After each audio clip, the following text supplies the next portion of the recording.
Seguimos subiendo, es la influencia de la respiración sobre el cerebro. En el año 2017, la Universidad de Stanford publica por primera vez lo que se llama la neuroanatomía de la respiración, es decir, a qué zonas del cerebro influye la respiración. Entonces, lo que vieron es que la forma en la que respiramos influye en las zonas cerebrales que están involucradas en la atención, en la memoria y la gestión de las emociones. Lo que nos dice la neurociencia es que lo más adecuado, tanto desde un punto de vista inmune, pero en este caso estamos hablando desde un punto de vista cerebral, es la respiración que sea nasal. Inspirar por la nariz. Cuando inspiramos por la nariz ya estamos haciendo un proceso de limpieza del aire, que no lo tenemos cuando inspiramos por la boca. Gran parte de la población es respiradora bucal. Pero no solo es importante, como digo, desde ese punto de vista higiénico, sino que cuando yo inspiro por la nariz, en cada inspiración, las neuronas de mi hipocampo, de mis hipocampos, que son las zonas más involucradas en la memoria, tienden a organizarse de una forma más estructurada.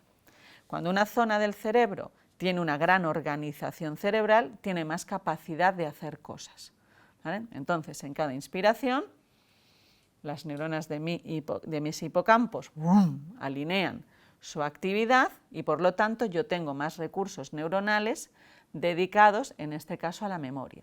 Se ha visto que uno de los momentos en los que tenemos más memoria es el momento de la inspiración cuando es nasal.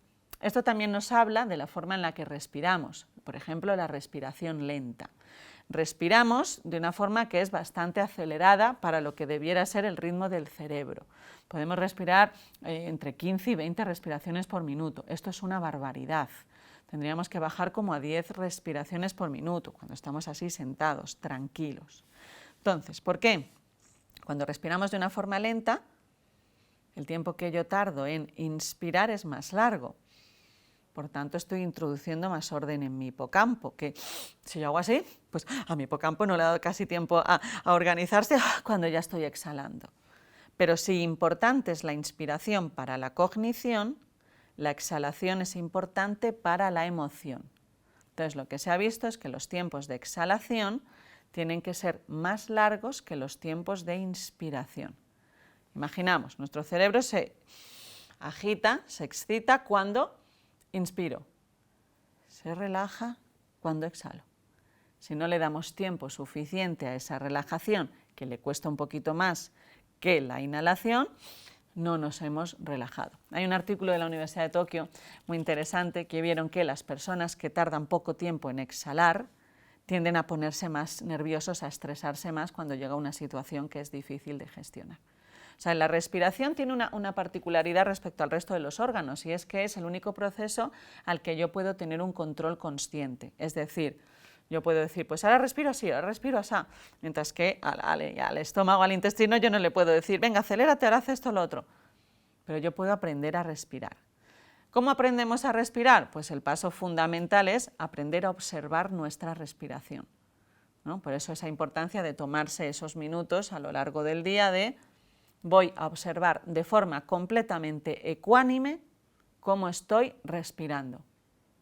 Me familiarizo con mi propia respiración. Entonces, entrenar ese dar cuenta de la respiración hace que a lo largo del día en mí se active el ¿cómo estoy respirando? Entonces, yo aprendo a reconocer, me estoy poniendo nerviosa, me estoy cansando, estoy tal. Aprendo a discernir mis estados mentales. Si yo sé cómo trabajar mi propia respiración, puedo decir, bueno, en este momento voy a respirar de otra forma porque necesito o prefiero estar en otro estado. Conociendo mi propia respiración, se dice que puedo aprender a migrar de un estado cerebral a otro.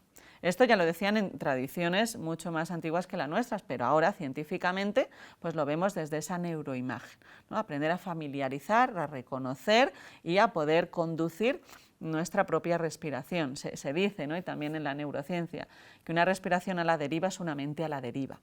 Está muy relacionado. Nosotros en el laboratorio investigamos cómo la respiración, cuando es espontánea, cuando es a la deriva, está relacionado con ese pensamiento espontáneo, rumiante, que nos es tan difícil de gestionar.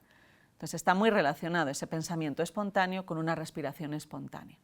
Entonces aprendamos a respirar como llave para acceder a mi propio cuerpo y especialmente a mi propio cerebro.